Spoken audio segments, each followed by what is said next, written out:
it's Shara from Woodshop Diaries, and today I'm going to show you how I built this planter bench.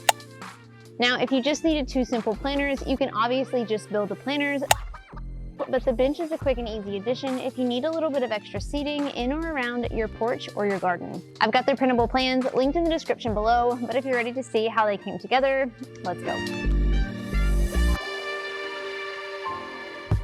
This project was made possible with the help of my friends at the Home Depot and Vigoro. After the build was over, I turned to Vigoro to help me add some life to these planters. You can find Vigoro's innovative garden and outdoor product line available exclusively at the Home Depot. But we will get to the planning part in more detail later in the video. For now, let's head to the shop and get building. I love cedar, and I really wanted to build these planters from cedar, but it can be a little pricey, and you guys know I'm a bit on the frugal side.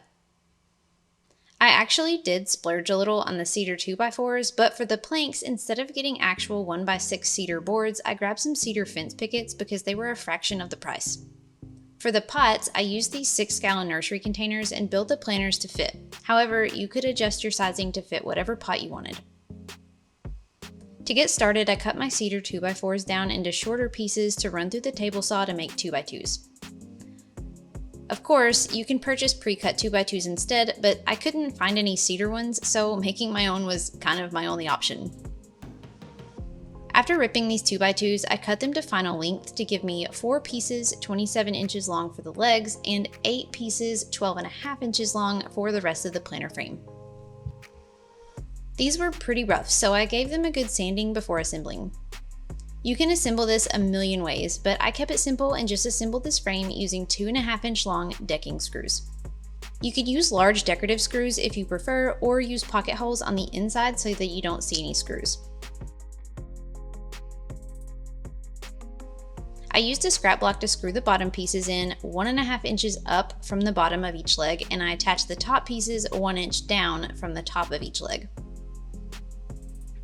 I pre-drilled all the holes before driving the screws just to help prevent splitting, and I tried to drive the screws so that they were slightly off center so that they didn't run into each other at the corners.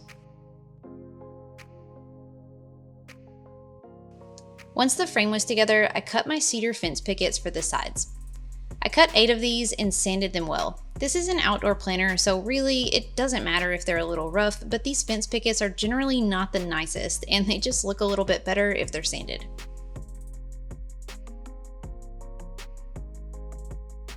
I installed 2 of these on each side using 1.25 inch decking screws. Now, I was really trying to keep this as simple as possible and not have to rip any weird width pieces to make these, but I also wanted them to fit the planter pots that I already bought. So at this point, I ran into a dilemma between the ease of assembly and the look of the finished product.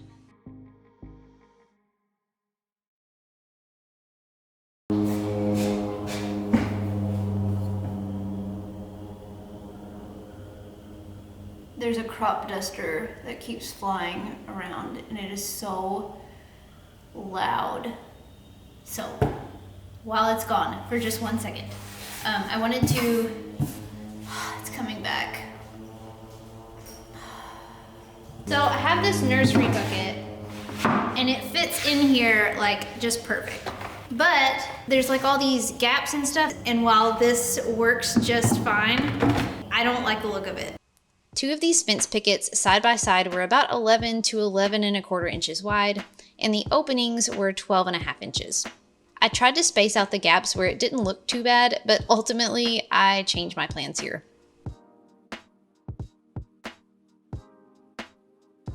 You can see this side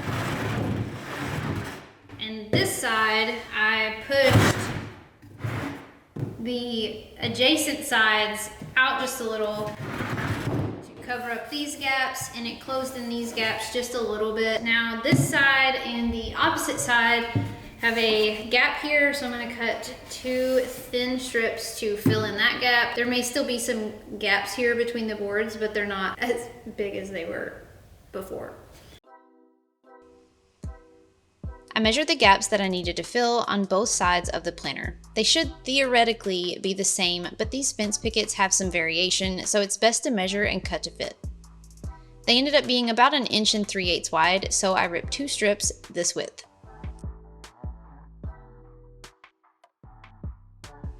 I loosened the 2 pickets on each side, slid these strips in between, then screwed everything into place. At this point, the planter is technically complete, but I wanted to add a decorative X to the sides. I'll show you a simple way to add X trim here without having to do any math.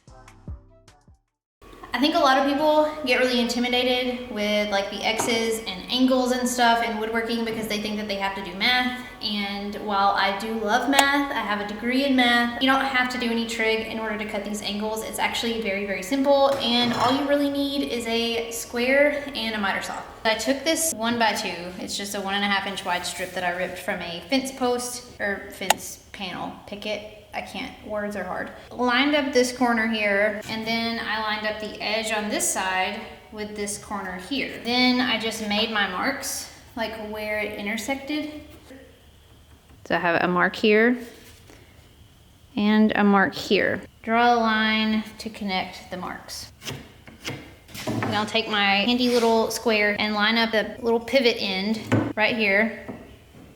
And then I can pivot until my square is on that line. So then I look over here on my angles and it looks like that's about 26 degrees. So I can go to the miter saw and I can cut this at 26 degrees, and then obviously I would have to cut the other end at 26 degrees too, and it fits right in there. So in order to get the like smaller pieces here, I cut my first piece that goes the whole length, and then I cut a second one identical to it. And then I did the exact same thing. I made a mark up here where it intersects, and then here again. Draw a line between those two. And then I do the same thing with my square and figure out what this angle is. And that looks to be about 35. So I'll take it to the miter saw and I'll cut it 35. That's what I did for these pieces, and they fit in here just like that. Well, before I glue and nail these in place, I will take and I will cut 3 more identical sets of these for the other 3 sides, and then I can go ahead and glue and nail these in place. I cut X pieces for 3 sides.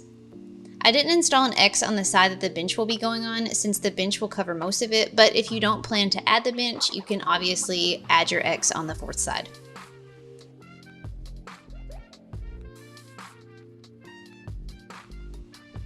I used exterior wood glue and brad nails to secure these pieces in place. And you can see I was clearly happy with how things were turning out. After this first planter was complete, I built a second one just like it, then proceeded to add a simple bench between them. Now obviously this bench is optional, but if you want to add it, it's really simple. I cut 2 cedar 2x4s about 45 inches long and screwed them into the inside of the 2x2s on the planters, about 16 inches up from the bottom.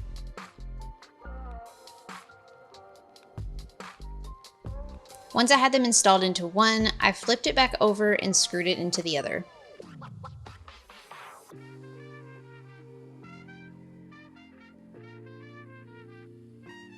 I cut 4 short pieces to go between them. 2 at each end and 2 spaced out in the middle, and I screwed these in place. Again, just like with the planter frames, you could use decorative screws here or pocket holes instead. Then I cut 2 fence pickets for the seat. The gap between them in the middle was a little bit bigger than I wanted, so just like with the planter sides, I measured and ripped a strip to fit between them and screwed everything in place. I was really happy with how these planters turned out, and Lucy always likes to have a new spot to hang out on, so the bench is a nice addition too. Now that the build was complete, it was time to add some greenery and finish this up. If you remember, last year I built an outdoor garden area at our previous home with the help of Vigoro, and this year I'm trusting them again to help me with all the outdoor projects around our new home. So I filled my nursery pots with Vigoro potting soil and added some greenery to each one. If you like to switch things up, you can trade these out with the seasons and add some spring flowers for now, some ferns this summer, and some mums this fall. No matter what you decide to plant here, Vigoro has you covered with everything you need to add soil, color, and life to your planter pots. And you can find it all in the garden center at your local Home Depot. I mentioned earlier that I built these planters to just kind of drop into this pot. However, if you wanted to use a different size pot, don't worry. You can easily just screw a couple boards, like one across here and one across this side, and lay some slats in here to set your pot on. This will make a great addition to the front porch, the patio, or the garden. I really hope you enjoyed seeing this project come to life, and I can't wait to share some more outdoor projects this summer. So if you want to check them all out, be sure to subscribe to my channel and follow along. Thanks so much for watching, friends, and until next time, happy building!